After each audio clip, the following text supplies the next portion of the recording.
Çözülür dizimin bağı çözülür. Sultanım ismini duyduğum zaman gözyaşlarım sıra sıra dizilir. İsmini ağzıma aldığım zaman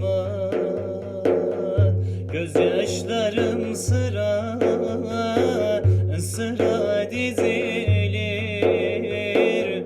İsmini ağzıma aldığım zaman sultanım kapında bana da yer ver. Sancağın altına girdiğim zaman ne olur boynumu bükük bırakma.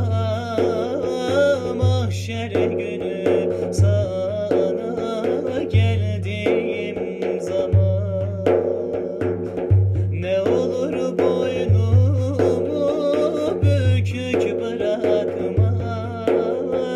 Mahşer günü sana geldiğim zaman bükülür ellerim, dilim tutulur. Yüreğime kızgın hançer sokulur. Kurur dudaklarım, yutkum alınır. İsmini ağzıma aldığım zaman ciğerlerim parça parça sökülür. İsmini ağzıma aldığım zaman sultanım kapında bana da yer ver. Sancağın altına girdiğim zaman ne olur boynumu bükük bırakma.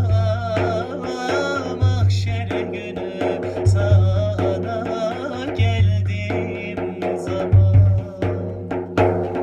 ne olur boynumu bükük bırakma.